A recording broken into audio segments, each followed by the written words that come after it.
За сайн байцгаана миний Монголын ард түмэн ялангуяа Монголоо гэсэн сэтгэлдээ өгөх залуучууд минь энэ өдрийн мэнийг хүргэе та бүхэндээ ингээд халуун цус дахин нэг бичлэгийг бэлэн болцсон байна. Өнөөдрийн сэдвээр юу ярих вэ гэхээр зэрэг тарих угаалт 1-2-ыг та бүхэндээ бас пэйж дээр тавьж танилцуулсан. Тэгээд тэрний талаар бас лайв хийж асуулт хариулт бас явуулсан.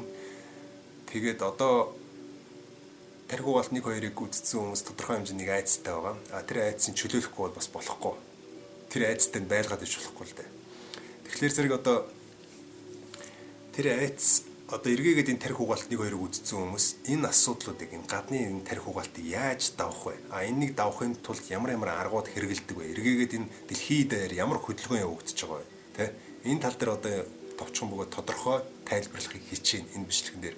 Эргээгээд энийг ингэж тайлбарласнаар хүмүүс энэ бичлэгийн эцэст энэ чинь тэ ийм л юм байсан юм уу? Эргээгээд энийг чинь ингээл засчих юм байна шүү дээ.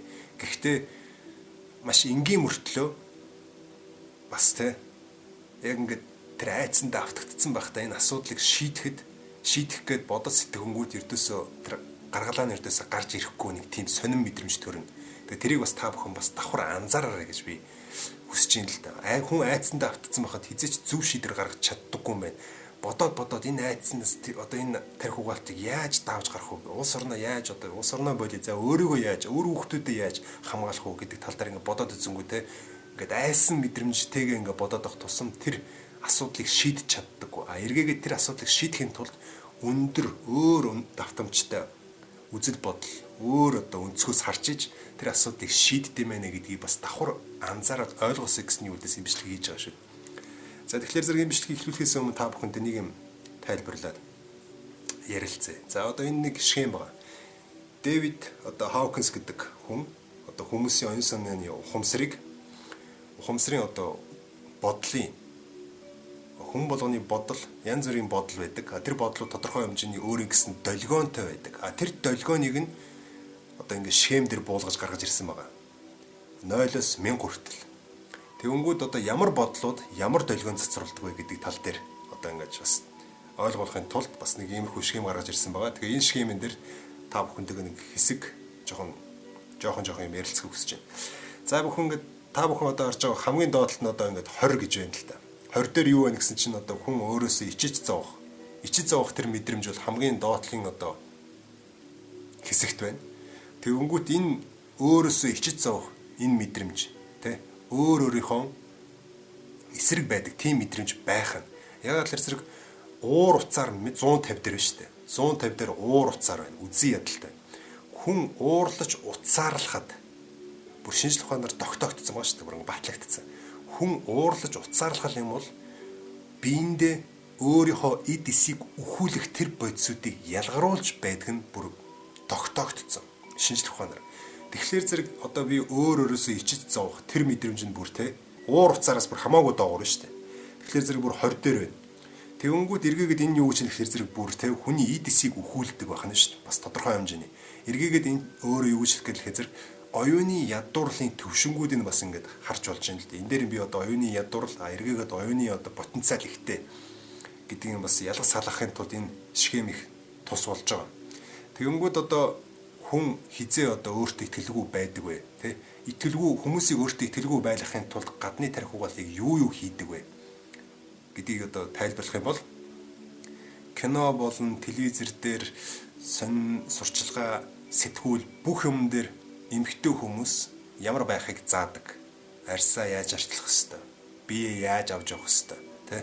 Бүх юм ингээ заасан байдаг. Хэрвээ тэр зааврын дагуу байж чадахгүй бол та царай муутай, та тарган, бүдүүн таны хинч тоохгүй та бол одоо гэх мэтчлэн ингээд эмгтэн хүмүүс өөртөө итгэлгүй байх тэр үндслүүдийн тодорхой хэмжээний тарих угаалтаар сэтгүүл, телевизэр, кино бүх юмнуудаар ингээд бөмбөгдөд хайчдаг байна. Тэгэнгүүт дараачих нь болохоор зэрэг тэр 30 дээр одоо өөр дээр буруу хийх одоо хүмүүс рүү бурууч эхэлэх юм л да хамгийн гол нь. Өөрөөр юу гэж хэлэхээр зэрэг хэрвээ нэг асуудал нийгэмд бий болох юм бол энэ асуудал байгаль нэг хүн буруутай гэдэг үзэл бодол төр бүхэл бүтэн одоо нийгмийн хүмүүсийн ухамсар яг тэр төвшин дээр байгаад байгаа. Яг л зэрэг нэг асуудал ингээл бий болонгууд тэр асуудлыг нэг хүн дээр юм уу эсвэл нэг байгууллага дээр юм уу эсвэл улс төрлөө шууд ингээд тогтцдог. Яг асууман дээр тэр бурууг яг асууман дээр бид нар өөрсдөө бас тохох хэрэгтэй гэж зарим нь бодож байгаа. Гэхдээ яг асууман дээр буруу гэж байдаггүй гэдгийг ойлгох шаардлагатай байна. Хүн алдъя гэж алддаггүйг ойлгочих юм бол заавал хүн дээр буруу чихээд байх шаардлагагүй юм байна гэдгийг ойлгочих юм бол тэр ойлголтын тэр одоо хүний ухамсарын төвшин 400 дээр байдаг байна. Та бүхэн одоо ингэ 400 дээр харангууд тэ ойлголтын төвшин 400 гэж байна. Тэгэнгүүт эргээгээд одоо энэгээр юу шилтгэх зэрэг бодит жишээ юу вэ гэхээр 1998 онд гудамжны хүүхдүүд маш их байсан. Би өөрөө одоо 7-8 настай байхдаа ямар их гудамжны хүүхдүүд байд юм бэ гэж боддог байсан. Дээрээс нь телевизээр гардаг байсан. Аав ээж нь архичин эсвэл аав ээж нь одоо хүүхдэд зодсноос болоод ч юм уу эсвэл янз янзын хүүхдүүд нь гэр бүлийн хүчирхийллээс зүхтаад өөрсдөө ингэж гудамжинд гарсан ч юм уу тиймэрхүү янз янзын асуудал байсан. Эргээгээд гудамжинд гарч байгаа хүүхдүүд тэ цөөхөн байсан. Эргээгээд тийм одоо оюуны доротолтой хүмүүс бас өнөөдрийг бодвол хамаагүй бага байсан. Яг тэр тухайн үед нь хүмүүсийн сэтгхүү яг ямар төвшөнд байсан бэ гэхэлэр зэрэг одоо энэ 30 гэж байгаатай адилхан бүх бурууг тэр эцэг эх рүү бүх бурууг тэр одоо тэр тэ хариуцлагагүй байгаа тэр эцэг эх одоо ах トゥ хамаатан сад руу бүх бурууг нь чигсэн. Эргээгээд тэ одоо энэ хүүхдүүдэд ингэж арчилж чадахгүйгаа энэ эцэг эх нь буруу. Энэ ингээд тэ өргөж авсан хүмүүсийнх нь буруу. Энэ иргэнгээд энэ үр хүүхдүүдийг харж хамгаалж чадахгүйгаа энэ төрийн буруу. Гэх мэтчлэн бурууга дандаа босод руу чигсээр байгаад бидний өнөөдрийн нийгэм 2019 он бүхэл бүтэн 20 жилийн дараа тэр буруунууд бие биелүүгөө чигсээр байгаад тэр асуудлууд ердөөсөө шийдэгдээгүй явсаар байгаад өнөөдрийн нийгэм ийм бохир болцсон юм аа. Эргээгээд ууг нь бол яг асууман дээр хүн алдъя гэж алддаггүй гэдгийг ойлгоцсон байсан бол нийтээрээ нийгмээрээ тэр одоо эцэг эхтэй нь тэ яаж яривал тэр эцэг эх нь ойлгохоор эцэг эх нь ямар асуудалтай болоод архинд умбцсан байна. Ямар асуудалтай болоод тэр эцэг эх нь стресстэй хүүхдээ барьж аваад зодоод байсан байна. Эргээгээд нийтээрээ нийгмээрээ тэр асуудлыг хүмүүсийн оюуны ядуурлыг тийм ээ засаглах гэдэг байгаа шүү дээ. Одоо бас тодорхой хэмжээний их засаг хууль гэж яригддаг байсан одоо их тэ их гүрэм байгуулсан одоо монголчуудын 800 жилийн өмнө байсан тэр их засаг хуулийн мөн чанар нь яг ийм сэтгхүүдээр оршиж исэн байна. Эргээгээд нийгэмдэр зарим нэг хүмүүс буруу үзэл бодолтой байх юм бол тэр буруу үзэл бодолтой байгаа тэр хүнийг буруутгах биш. Эргээгээд бидний нийгэм болохгүй байгааг тэр хүн илэрхийлж гаргаж ирж байгааг ойлгоод тэр одоо стресстэж байгаа, тэр одоо архитаар сууж байгаа, тэр буруу замыг сонгож байгаа хүн дээр очиод нийтээрээ тусалцаа өгдөг байсан байгаа. Эргээгээд тэр хүний засахын тулд ёстыг журмыг гаргаж ирээ. За эргээгээд те хаана нь эргээгээд тэр хүмүүсээ хардаг. Эргээгээд тэр одоо жанжит нь эргээгээд тэр хүмүүсээ харж үздэг. Гэх мэтчлэн ийм бие бинийгээ дэмндэг, бие бинийгээ те хөгжөхөд нь эргүүлээд тусалдаг тийм агуу ёстыг журамтай байсан хүмүүс байгаа. Яагаад гэхээр зэрэг дахиад хэлье. Хүн болгоны дотор нь төр нь оршиж идэг.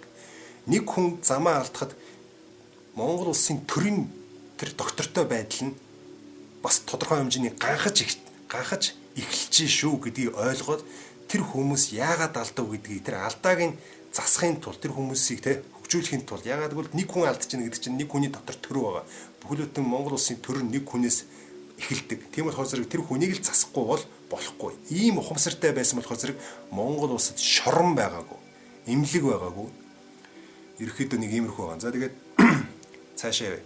Тэгээд ингээд хүн ойлгонгууд 400 дээр байна. Тэгээд цаашлаад одоо ингээд явангууд 500 хайр, 540 аз жаргал, 600 амар амгалан, 700-аас 1000 шууд гэгэрэл гэж байгаа. Гэх мэтчлэн. Эргээгээд би юу гэж хэлэх гэхээр зэрэг өнөөдрийн бидний энэ ухамсарын төвшин ямар байгаа вэ? Тийм ээ. Болжлог бол одоо буруу бусад руу чигсэн, жинхэнэ те бусад руу бурууга чигсэн, шүүмжилсэн, тиймэрхүү сэтгхүүтэй хүмүүс өнөөдөр улс төрийг барьж байгаа. Тиймэрхүү хүмүүс өнөөдөр улс төрийнхөө төлөө зүтгэж байгаа. Эргээгээд тодорхой хэмжээний амжилт нь гаргасан ч гэсэн энэ асуудлыг бүр угаар нь үндсээр нь шийдэж чадахгүй гэдгийг тодорхойлж байгааг энэ дөнгөсөө ярьсан зүйлээс та бүхэн ойлгож байгаа. Эргээгээд одоо Айнштейн хүртэл хэлсэн шүү дээ. You cannot solve the problem with the same energy that caused it гэж байгаа байхгүй. Эхлээд энэ юу гэж хэлж байгаа гэхээр зэрэг ямарваа нэгэн асуудлыг бий болгосон тэр ухамсараараа дахиад хэлье. Ямарваа нэгэн асуудлыг бий болгосон тэр ухамсараараа тэр асуудлыг шийдэж чадахгүй гэж байна. Өөрөөр хэлбэл ийм оюуны ядуурлалтайгаа асуудлыг үүсгэчээд тэр асуудлыг үүсгэсэн оюуны ядуурлаараа эргээгээ тэр асуудлаа шийдэх боломжгүй гэж байгаа байхгүй юу? Өөрөөр хэлбэл тэ ойлгож байгаа. За яагаад энийг давтаж яриад байгааг вэ гэхлээр зэрэг энийг ойлгох нь маш чухал байгаад байгаа маа. Яагаад гэхлээр зэрэг одоо жигхэн өндөр давтамжтай оюун ухаан тэгвэл хаанаас гарч ирж байгаа? Өндөр давтамжтай оюун ухаантай хүмүүс те энэ дэлхий дээр байгаа юу? Гэх мэтчлэн одоо зүйл рүү одоо ингээд яваад орё л та. Энэ дэлхий тодорхой хэмжээний шилжилт явагдаж байгаа. Одоо ингээд шинэ 90 үе эхэлж гин те маягийн календар дуусж гин те гэх мэтчлэн 90 цагийн дуудлага гэл янз янзын ингээд юмнууд гарч ирж байгаа шүү дээ. Энэ нэргээд юу хэлж гин гэхээр зэрэг шинэ оюун ухаан энэ дэлхий дээр буугаад ирцэн гэсэн үг. Өөрөөр хэлбэл гадаадд зарим хүмүүс юу хэлж байгаа гэхээр зэрэг Christ consciousness гэж байгаа байхгүй. Христийн оюун ухааны ухамсар энэ дэлхий дээр буугаад ирцэн гэж. За Христийн оюун ухааны ухамсар гэхлээр зэрэг зарим нь одоо шууд шашинжуулаад ойлгоход энэ бол шашин биш юм. Есүс Христийг өөрөөр нэрлэдэг байсан. Есүс Христ гэдэг нэртэй байгаагүй шүү дээ. Есүс Христ гэдэг нь цол. Тодорхой хэмжээний те Христ гэдэг чинь цол. Хүний оюун ухааны давтамж нь бүр ингээд өндөртөө тулаад ирэхлээр зэрэг трийг Христ ухамсар гэж ярьж байгаа. Христ гэдэг үг нь өөрөө Монголоос гаралтай. За тэгмүүд одоо Монгол хүмүүс бас дахиад зарим хүмүүстэй Монголын газар нутаг дээр амьдарч байгаа энэ Монгол мах цус ястай хүмүүсээс гарч ирсэн байх гэж ойлгох байх. Бас үгүй. Би одоо Монголоос гаралтай гэдэг нь би энэ мөн голчууд гэж пэйж би болгоод хамгийн ихний бичлэгэн дээр хэлсэн шүү дээ. Монгол гэдэг хүний чинь бусад одоо энэ эргэн тойрныхоо орчлонгийнхоо ертөнцийнхоо энэ оршихуйгийнхаа мөн чанарыг гололдог хүмүүсийг монголчууд гэдэг байсан юм байна. Жамаа дагаж жаргадаг хүмүүсийг монголчууд гэдэг байсан юм байна. Байгалийн хуультай уйлдаж амьдардаг. Байгалийн хуулийн эсрэг биш. Бүр байгалийн хуультай уйлдаж тэр байгалийн хуулийг бүр тэтгэж цэцгэлүүлж бүр тэрний төлөө бүр тэ улам хамтдаа дэвшиж ингэж хөгжиж явдаг хүмүүсийг монголчууд гэдэг байсан юм байна. Тийм учраас зэрэг Монгол гэдэг үгний дор олон ястангууд байдаг. Зарим хүмүүс хэлдэг шүү дээ. Тэр индианууд ч монголчууд, зарим еврейчүүд монголчууд гэдэг. Яг асуумын дээрээ те энэ Монгол гэдэг үг чинь нэр биш. Тодорхой хэмжээний ингээд за монголчууд гэдэг те Монгол гэдэг үгцэн нэр биш. Эн чинь томьёо болчиход байгаа байхгүй юу? Мөн чанарыг голлож амьдрдаг хүмүүсийг монголчууд гэж томьёолдог болсон байна. Тэнгүүд тэр Монгол гэж одоо томьёологч байгаа хүмүүс эргээгээд орчлон хорвоогийн одоо те ертөнцийн мөн чанарыг таньсан болохоор зэрэг энэ орчлон хорвоо өөрийн гэсэн долгионтой юм, өөрийн гэсэн давтамжтай юм гэдгийг ойлгонгууд тодорхой хэмжээний тэр давтамжинд нь тааруулсан авиануудаар хоорондоо харилцдаг байсан. Алтан дээд үний айлгууд дээр та бүхэн зарим хүмүүс мэдчихэж байгаа акао гээл те мон огоол ингээл янз янзын долоон гიშгэр янз янзын ингээ юм ярьдаг. Тэр гიშгээр нь ярихад тэр гიშгээр нь бас тодорхой хэмжээний долгион үүсдэг. Тэр долгионых нь тэ давтамж нь ямар утга учиртай вэ? Зүгээр ингээ бодонготл ингээл долгионы давтамжууд нь ингээл тэ схемдэр ингээл хуваарлагдж байгаатай адилхан акао гүнгүүд ямар давтамжийг илэрхийлж байгаа. Мон огоол гүнгүүд ямар давтамжийг илэрхийлж байгаа. Тэгэхээр зэрэг бүр ингээд орчлонгийн хорвоогийн давтамжийг судалсан мэдэрсэн хүмүүс тэрнийхээ дагуу үгнүүд гаргаж ирж байсан гэсэн. Тэр үгнүүдийг гаргаж ирсэн үгнүүдийнх нь нэг нь Christ гэж байгаа. Христ гэж байгаа. Тэр Христ гэдэг үг нь огцчлон хорвоогийн үг гэсэн. Одоо би тэгээд зарим хүмүүс нь хэлэх бах. Одоо ингэ шашинжаа авчлаа гэж. Эсвэл одоо тий би аль болох шашин талаас нь биш, шинжлэх ухаан талаас нь, алим бодиттой баримттайгаас нь талаас нь би ярихыг хичээж шүү. Тэгэхээр зэрэг битгий шашинжуулаарай, би танаа бүрхээсгүй. За тэгэхээр зэрэг ингэ ойлгонгууд Монгол гэдэг үг чинь эргээгээд монголчууд гэдэг чинь ийм агуу хүмүүс байсан юм байна гэдгийг ойлгож байгаа. Тэгэнгүүт Христийн оюун ухааны ухамсар аль хэзээ дэлхий дээр буугаад ирсэн гэдэг чинь Христ гэдэг чинь тодорхой хэмжээний өндөр оюун ухаан гэсэн шүү дээ. Өндөр оюун ухааны тэр давтамжтай долгион аль хэзээ дэлхий дээр бууцсан. Тэр дэлхий дээр бууцсан тэр давтамжтай өөрсдийнхөө тарих оюун ухааныг тэр долгионуудаа тааруулах шаардлагатай. Хүн ингээд өөрийнхөө ингээд машин сууж хахад радиого тааруулдаг шүү дээ. 116 дээр ч юм уу 89.7 молоо дээр ч юм. Тэнгүүд өөр сувгнууд гарч ирдэг тийм үү. Яг тэрнтэй адилхан. Дөнгөсөө би та бүхэн нэг схем харуулсан тийм үү. 20 дээр юм уу 40 дээр юм уу 500 дээр юм уу эсвэл 1000 дээр юм уу яг эдгэр чинь долгионод та өөрийнхөө ухамсарынхаа долгионыг тааруулах шаардлагатай. Хэрвээ та өөрийнхөө тэр Христ оюун ухамсар дээр тааруулчих юм бол яг тэрнтэйгээ холбогдчихно. Тэрнтэйгээ холбогдчих юм бол тэр долгионоор харьцаад өөрийгөө тэтгээд өөрийгөө бүр ингэж ирчимжүүлээд байх боломжтой. Өөрийгөө тэр долгион дээр тааруулах хэрэгтэй гэсэн. Бид нар өөрсдийн ухамсаргүй янз янзын долгионуудтай тааруулдаг. Эргээгээд одоо энэ ядууралтай байлгаж байгаа тарих угаалт нь хамгийн болж өгвөл хамгийн өөрөөсдөө үгүй гэсэн, өөрөөсдөө сүйтгэсэн, хамгийн эрүүл бус, зөв бурууг ялахгүй тийм оюун санааны ухамсарын давтамжтай байлгах тийм хээрц, тийм долгион дээр бидрийг тарих угааж байлгаад байгаа нь ийм учиртай юм. Эргээгээд энэних нь эсрэг нь байхын тулд бид нар өндөр давтамжтай байх, өндөр давтамжны тэр долгион дээр өөрсдөө тааруулах нь шаардлагатай гэдгийг ойлгож байгаа. Тэгэнгүүт зарим хүмүүс бурхан шүтэж тэр долгион дээр тааруулдаг. Эсвэл одоо зарим хүмүүс хэлдэг шүү дээ. Жанараас бурхан ингээд шүтээд бишрээд янз янзын тарин уншаад байх юм бол эргээгээд өөрөө чинь засал хийдгээ. Эсвэл одоо тэр бурханыхаа тэр авралдаа ивэлтэнд багтдгаа гэдэг чинь яг дахиад энэ тодорхой хэмжээний янз янзын бурхтуудын өөр өөрсдийн гэсэн долгионууд нь байгаа. Аль хэзээ дэлхий дээр бууцсан, аль хэзээ дэлхий дээр байсан. Эргээгээд маш олон долгионууд байгааг та бүхэн ойлгож байгаа.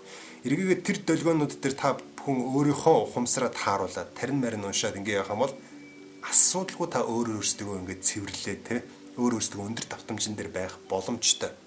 Тэгэнгүүт зарим хүмүүс одоо шууд өв соёл руу орё. Зарим хүмүүс бүр илүү ойлгуулахын тулд хүн сүү өргөдөг тийм үү? Сүү, эд эс, янз янзын бидний идж байгаа хоолунд бүгд өөр өөрсдийн гэсэн долгионы давтамжтай. Шарсан, хуурсан хоолнууд хамгийн доод давтамжтай байдаг. Эргээгээд сүү, ялангуяа тэр малын цагаан эдээ тэр сүү нь хамгийн дээд давтамжтных нь нэг нь. Ягаад тэр зэрэг тэр сүүгээр бүхэлдэн ан амтан юу гэдэг бүгд үржиж, эд эс нь үржиж, бэхжиж, өсдөг. Тэгэхээр зэрэг хамгийн хүчтэй энергитэй долгионы давтамжтай зүйл бол сүү. Тэр сүүгээ бид нар өргөж явахдаа үзэл бодлоо те. Ингээд давтамжтайгаа тааруулаад ингээд сүү мөрөхөд эргээгээд бид нар өөрсдийнхөө тэр давтамжтай тэр өргөж байгаа тэр сүү тэр сэтгэлийнхаа тэр давтамжийг өндөрсөж байгаа нэг жишээ. Би одоо бүх зүйлүүдийг ингээд чадах чинээгээр шинжлэх ухаанаар нь тайлбарлаа яриад шүү дээ тийм ээ. Тэгэнгүүт одоо энэ онгод тэнгэрүүд бууж ирж байгаа. Эргээгээд Христ оюун ухамсар буугаад ирсэн гэж байгаа шүү дээ. Эргээгээд янз янзын бурхтын оюун ухаан байна. Эргээгээд одоо сүү өргөдөг тийм долгионууд байна. Эргээгээд одоо энэ онгодууд гэж байгаа. Онгодууд ингээ буугаад ирэнгүүт тэр онгод гэдэг зүйл чинь маш өндөр давтамжтай. Аль хэзээ одоо бидний гэгэрэл мэгэрэл 700-аас 1000 гэж байгаа. Зарим бүр 1000-аас гарцсан тийм давтамжтай тийм онгодууд бууж байгаа. Тэр онгодууд ингээ буунгууд тэр буусан тэр одоо тэр онгодын эрчим энергинд нь ойрхон сууж байгаа хүмүүс тэр энергинд нь цохиулдаг гэсэн. Цохиулаад эргээгээд тэр онгодын тэр сургаал мургаалыг сонсож байгаа тэр өндөр давтамжтай эргээгээд өндрөөс харж байгаа одоо 1000 жилийн өмнө амьдарч байсан ч юм уу 500 жилийн өмнө амьдарч байсан тэр өндөр оюун санаатай онгод бууж ирээд бусадтай ингээд ярангууд үгний тэр сонголтоор ойлголтоор эргээгээд хүмүүсийн оюун санааны тэр давтамжуудыг тэр гээрцүүдийг өөр төвшөнд байлгаж байна гэсэн үг. За тэгэхээр зэрэг цаашлуулъя. Эргээгээд одоо энэ бүх зүйлүүдийг ингээд судлаад байсан чинь бас нэг ийм юм руу яваад орч байгаа. Тэгвэл хамгийн дээдийн давтамж нь яг юу юм бэ? Давтамж ингээл дээшээ ингээл яваад байгаа юм хязгааргүй юм байна. Давтамж доошоо яваад байгаа юм бас дахиад хязгааргүй болчихж байна. Тэнгүүд те ингээл хязгааргүй ингээл яваад байгаа юм уу? Тэнгүүд бас дахиад өөр өнцгөөс харах шаардлагатай болсон. Тэр нь юу вэ гэхлээр зэрэг мөнх тэнгэр гэж ярьдаг тийм үү? Бүхнийг үүсгэгч мөнх тэнгэр гэж яг юу юм бэ? Мөнх тэнгэр гэдэг нь шууд ингээд хэлчихье. Хоосон чанар. Хоосон чанар гэдэг нь ерөөсөө хоосон орон зай гэсэн үг. Одоо бүх эд материалын бидний одоо харж байгаа бүх эд материалын 99%-ийн 99% нь хоосон орон зай гэж байна. Тэгэнгүүт энэ хоосон орон зайг би та бүхэн өнгөрсөн бичлэгүүдээр би бас тайлбарлаж ирсэн. Улаан болон цэнхэр хоёр молекул байгаа. Хоёр молекулыг хооронд нь асар хүчтэй ингэж мөргөлдүүлэхэд дундаас нь ягаан, ногоон, улбар шар янз янзын молекулууд гарч ирсэн. Тэгсэн чи яахлаарэ зөвхөн энэ улаан цэнхэр хоёр молекулыг хооронд мөргөлдүүлэхэд дундаас нь өөрөөр молекул гараад ирж байгаа юм бэ гэсэн чинь энэ бүх зүйлүүдийн одоо энэ орчлон хорвоог барьж байгаа энэ 99.99% хоосон орон зай. Тэр хоосон орон зайг бүр ингээд те хооронд нь нэгтаршуулаад ингээд шахсан чинь тэр дундаас нь хоосон орон зайнаас өөр молекулууд гарч ирсэн шинжлэх ухаан дээр. Тэгэнгүүт шинжлэх ухаан юу баталсан бэ гэхэлэр зэрэг бидний энэ яриад байгаа энэ долгион, бидний энэ яриад байгаа те энэ бүх зүйлүүдийг чинь барьж байгаа зүйл нь өөрөө хоосон орон зай юм байна. Энэ хоосон орон зай бидрийг бүгднгийн байранд нь байлгаж барьж байгаа зүйл маань энэ хоосон орон зай юм байна. Энэ хоосон орон зай чинь хоосон биш юм байна. Энэ хоосон орон зайг судлъя гэд хүмүүс судалж чадахгүй. Тэгсэн чинь энэ хоосон орон зайг ингээд нэгтршуулаад энэ огторгууд янз янзын галактик гаригуудыг судалж байсан чинь хоосон орон зайнуудыг хооронд нь шахсан маш хүчтэй, маш том маастай, том гаригуудын одоо мөргөлдөөн болсон байна л та. Тэгсэн чинь асар хүчтэй том гаригуудын асар хүчтэй энергиээр хоорондоо маш том масст том гаригууд хоорондоо мөргөлдсөн чинь тэр дундаас нь хар нүх бий болсон. Хар нүх бий болсон. Өөрөөр хэлбэл дунд нь байгаа тэр 99 тэр хоосон орон зайг хооронд бүр ингээд хоосон орон зайг шахсан чинь маш хүчтэй маасаар шахсан чинь бүхэл өтө хар нүх бий болсон. Хар нүхийг бид нар судлаад ойлгож чадахгүй байна шүү дээ. Хоосон орон зай хар нүхийг бий болгож шүү дээ. Хар нүхэнд орсон бүхэн устж алга болдог. Хар нүхэнд орсон бүхэн шууд эргээгээд дата болоод цацагддаг гэж байна. Эргээгээд энэ хар нүх ямар агуу вэ? Тэгэхэд хоосон орон зайнаас хар нүх бий болоод шүү дээ. Тэгэхээр зэрэг энэ хоосон орон зай гэдэг чинь жинхэнэ хамгийн дээдийн агуу зүйл юм байна гэдгийг шинжлэх ухаанаар бүр ингээд те тогтоож чадахгүй бүр ингээд ойлгож чаддаг байхгүй. Тэгэнгүүт тэр нь юу вэ гэхээр зэрэг нөгөө нэг хоосон чанар, нөгөө нэг мөнх тэнгэр. Тэгээд ингээд бодоод үзсэнгүүд шүү дээ. За тэгвэл энэ давтамжуудыг дөнгөсөө ингээд ярьлаа. Энэ давтамжуудыг ингээд яриад ах тусам те бас эргээгээд хоосон чанар гэж гарч ирж байна. Энэ давтамжуудыг өндөр долгион тэгээд хамгийн доошоо ингээд долгион хязгааргүй дээш доош хязгааргүй юм бол энэ бүгдийг барьж байгаа энэс илүү хүчтэй нь хоосон чанар юм байна гэж. Хоосон чанарыг одоо нөгөө боддын янз янзын бяцлал хийж байгаа хүмүүс эдрийг яриад байгаа шүү дээ. Тэгээд эргээгээд энэ хоосон чанарын талаар энэ тарих угаалт 3 дээр илүү дэлгэрэнгүй тайлбарлахыг хичээх болно. А энэ хоосон чанар нь хэрэг бид нар тэр хоосон чанар дээр өөрсдийгөө байлгаж чадах юм бол хүн болгоны дотор хоосон орон зай байгаа. Таны дотор одоо биед чинь таны бие чинь 99% хоосон орон зай. Танд энэ бүхэл бүтэн огторгууг бий болгосон. Бүхэл бүтэн огторгуйн хамгийн хүчтэй эд зүйл танд байна. Таны оюун санаа, таны бие сэтгэл чинь байна. Эргээгээд юу гэж хэлэх гэхээр зэрэг та өөрөө мөнх тэнгэр юм аа. Таны мөн чанар чинь өөрөө мөнх тэнгэр юм. Та өөрөө бурхан юм. Та өөрөө хоосон чанар. Та өөрөө энэ бүхнийг бүтээгч. Одоо би та бүхнд нэг юм хэлээ л да. Эргээгээд би таны та бүхний оюун санааг бүр ингээ бүр энэ ертөнцийн дэлхийгээс гаргаад бүр бүр энэ бүх юмны мөн чанарлаа бүр ингээ пуужин шиг явуулж байгааг ингээ анзаарч авах гэж ойлгож байна.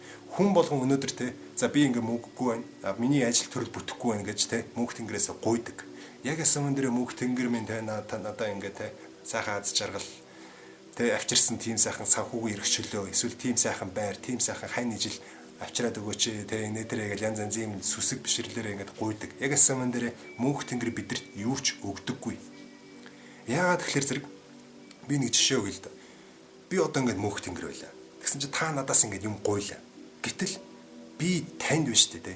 Бүхэл бүтэн огторгууг бий болгосон тэр хоосон чанар, тэр авгуу зүйлийг би танд аль хэзээ өгцөн байхад бүхнийг бүтээгч тэр хоосон чанар, тэр авгуу мөн чанарыг би танд өгцөн байхад та надаас эргээгээд надаа нэг хэдэн төгрөг бий болгоод өгөөч, хэднийг байшин бэлгэлээд өгөөч, ийм юм бэлгэлээд өгөөч гингүүд би гайхна өстэй. Юу вэ? Та өөрөө наа зүйлийг хийж чадах байтал яг надаас асуугаад байгаа. Мэдээж та одоо залхууралсан ч юм уу юу вэ? Би танд бүхний бүтээх тэр жинхэнэ ирч хүчийг өгцөн байхад юу надаас асуугаад байгаа юм бэ? Ингээд зөрчилдөд байгаа шүү дээ. Өөрөөр хэлбэл би танд аль хэзээ хоол их материалыг өгцөн байхад, аль хэзээ би таны аман дотор хоолыг чинь хийгээд өгцөн байхад аав ээжээ миний ам дотор нэг хоол байна. Энэ хоолыг та аав ээжээ миний өмнөөс зажлаад энэ ходоод руу ингээд залхахад минь тустаад өгөөч гэж байгаатай адилхан байхгүй. Аль хэзээ таны амд чинь бүх юм чинь өгцөн гэсэн.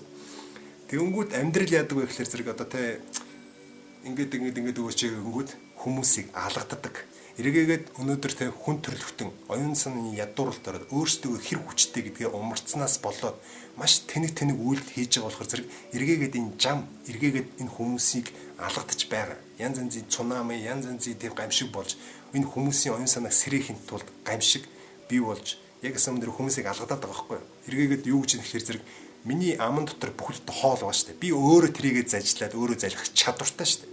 Гэтэл би мөнх тэнгэрээс гуугаал ингээд ангууд чи одоо юу солиороод байгаа юм бэ гэж алгадчихж байгаа байхгүй. Сэрээдэг өч юу тархич нь те яаж ядуурхаараа яаж тархич нь бүр ингээ те тархины хомсдолд орохороо бүр ийм те маанаг болчдөг байна. Тэгээ ийм учраас эргээгээд та өөрийгөө судлах шаардлагатай байна. Та өөрийгөө таних шаардлагатай. Та өөрийгөө удирдах чадах уу? Өөрийгөө те оюун санаагаа удирч чадах уу? Биеэ удирч чадах уу гэдэг чинь иймэрхүү утга учиртай. Тэгээ энэ дээр нь би дахиад дэлгэрэнгүй нэг юм тайлбарлаад хэлэхэд би нэг үлгэр ч юм уу, домог ч юм уу эсвэл нэг тийм бас нэг хөөрхөн юм байгаа юм л да. Тэр юу вэ гэсэн чинь мөнх тэнгэр бүхнийг ингээ бүтээсэн байгаа.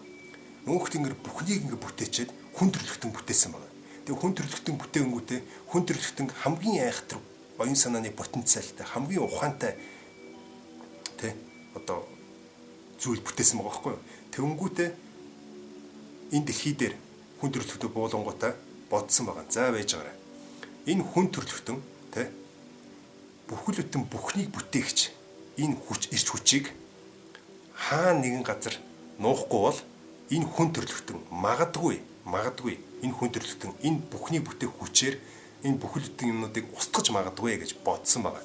Тэвнгүүтээ аан амтан янз янзын шоргоол шавж бүгдээ ингээд дуудангуудаа энэ бүхнийг бүтээх энэ ирч хүчийг хаана нуух вэ гэсэн чинь зарим нэг нь гарч ирээд уулан нуучих гэсэн байна. Тэгсэн чинь мөнх тэнгэр наа чи уулан нуугаад хэрэггүй. Наад хүмүүс чинь уулаж ухаад тэр юм чинь олоод авчна. Тэвнгүүд нь зарим нэг нь гарч ирэнгүүтээ далайн тэнгис нуучих, далайн ёроол нуучих гэж. Тэвнгүүд мөнх тэнгэр бас наад бол чинь ингээд янз янзын технологи бүтээгээд наад далайн ёроолоо чи олоод наад энэ бүхнийг бүтээж чадах, ертөнцийг бүтээж чадах энэ хүчийг олчно гэсэн байна. Тэгсэн чинь бодож байгаа нэг нь гарч ирсэн ээ. Мөнх тэнгэрээ наад бүхнийг бүтээгч ирч хүчийг наад хүмүүсийнх нь өөрсдийнх нь дотор нь хийчихээ гэсэн байна. Тэнгүүд мөнх тэнгэр наа чи яг зөв байна. Хүн төрлөختөн хамгийн сүүлд хайх газар бол өөрөөсөө. Тийм учраас яг наа чин зөв байна. Өөрийнх нь энэ хүн төрлөختний өөрсдөд нь дотор нь хийчээ гэж. Тэнгүүтээ энэ үлгэрийн утга учир нь юу вэ гэхээр зэрэг бид нар те аз жаргалыг гаднаас л хайгаад байдаг. Яг асууман дээрээ те бидний тэр деважин там бүх юмний бүтээгч бидний энэ мөн чанартай байна. Энэ мөн чанарыг бид нар өөрсдөө өндийгөд хараад өөрсдөө таньчих юм бол бид нар өөрсдөө хэр агуу вэ гэдгээ таньчих юм бол энэ тарих угаалт би дөнгөс хэлсэн шүү дээ. Энэ бичлэгүүд дээр хэлээд байгаа шүү дээ. Эн чинь тоглоом юм аа. Эн чинь тоглоом юм. Амьдрал гэдэг чинь тоглоом юм. Энэ тоглоомыг энэ тоглоомоос илүү амттай тоглоом гэж байхгүй гэдэг байгаа чинь энэ ихгүй. Ягаад гэвэл та энэ тоглоомд ялагдана гэж байхгүй байхгүй да. Та энэ тоглоомд ягаад ч ялагдах боломжгүй тийм тоглоом. Хэлсэн шүү дээ. Энэ бүхэл бүтэн огторгой бий болохоос өмнө 100% абсолют 100% энерги байсан. Тэр нь 100% энерги гэдэг нь 100% одоо хайр бүхэл бүтэн бүх бүтэн те 100% абсолют энерги гэдэг нь бүх юм одоо деважин байсан гэсэн үг л дээ. Тэгээд тесэрсэн. Тесрээд буцаад деважин болно. Буцаад 100% энерги болно. Энэ хоёрын хооронд юу болох нь ердөөсөө хамаагүй. Эргээгээд энэ бүх юм ингээд одоо имх замраагүй байдал үүсэж хахад та эргээгээд өөрийгөө хинбэ гэдгээ ойлгоод санчхал юм бол далаалам шиг байнгын инээмсэглэл те. Өөртөө жинхэнэ нөгөө нэг гэгэрцэн зэнзэн хүмүүс мэдрэл юм шиг байнгын инээгээд идэг гэдэг шиг тиймэрхүү төвшөнд очино гэсэн. Тэгэхээр зэрэг одоо та бүхэн одоо энэ бичлэгийн эцэст одоо юу мэдрэгдэж байна? Та бүхэн тарих угаалт 1 2 үзчихээ те айжсэн тэр айдас чинь одоо ямар санагдаж байна? Хэр одоо те хүчүүхэн ч юм уу нэрийн ч юу илээ гэж те одоо ингээд оюун санаанд чи мэдрэгдэж байна. Тэгэхээр зэрэг иймэрхүү зүйлүүдийг энэ тарих угаалт 3 дээр одоо ингээд тайлбарлах байгаа юм. Эргээгээд энэ бүхнийг ингээд тайлбарлаад байх тусам Монголын өв соёл, монголчуудын өв соёл, бидний өвгдөө эцсийн тэр агуу ухаан ямар гүн гүнзгий байсан юм бэ? Тэ бидэрт бүхэл бүтэн энэ дэлхийг засах тэр арга барил ухаан нь бидний өв соёлд оршиж байгаа. Тэр өв соёлыг ойлгож, задлж, тайлах тэр ухамсар, оюуны потенциал нь монголчууд биднэрт байгаа. Сая сүүлд хэдэн залуучууд дэлхийн одоо ой тогтоолтын тэр тэмцээнд ороод те бүх медалуудын 5 алт юу ч авсан гэнэ. Бүр ингээд дэлхийд манлайлаад бүх юм гаргаад ирлээ шүү дээ. Оюун санааны потенциал өндөр байна гэдгийг батлаад байна шүү дээ. Эргээгээд энэ огторгой орчлонгийн тэр мөн чанарыг тайлж чадах хүмүүс нь монголчууд юм а гэдэг нь бүр ингээд амьдрал дээр бүр ингээ баталгаажаалаад байна шүү дээ. Баталгаажаад байна. Тэгэхээр зэрэг энийг юу гэж хэлэх зэрэг айх юм байхгүй. Эргээгээд биднэрт юу байгаа вэ гэдгээл стажинкээ айлаас ирэхээр авдраа ухах шаардлагатай байна. Авдраа ухацгаая. Өв соёлоо сонирхцгаая. Өв соёлоо танилцгаая, ойлгоцгаая, судалцгаая. Эргээгээд тэндээс чинь бүхэл бүтэн те энэ тоглоомыг яаж зарж, яаж удирдах, яаж те ялах бүх юмнууд нь тэнд байгаа. За ингээд та бүхэнд энэ бичлэг таалагдсан байх гэж найдаж байна. 30 минут болсон байна. За нэг иймэрхүү л байна да. Тэгээд асуух зүйлүүд асуугаараа. Энэ бүр ингээд цаашаа улам ингээд задраад яваад ах болно. Тэгээд чадах чинээгээр бол та бүхэндээ ингээд маш өргөн сэдвэр зүгээр нэг энгийн юмнаас явж байгаад бүр маш өргөн сэдвэр чадах чинээгээр тайлбарлалаа. За тэгээд анхаарал тавьж сонссон та бүхэндээ маш их баярлалаа. Тэгээд асуух зүйлээ бол асуугаарай. За тэгээд дараа уулзлаа. Түр баяртай.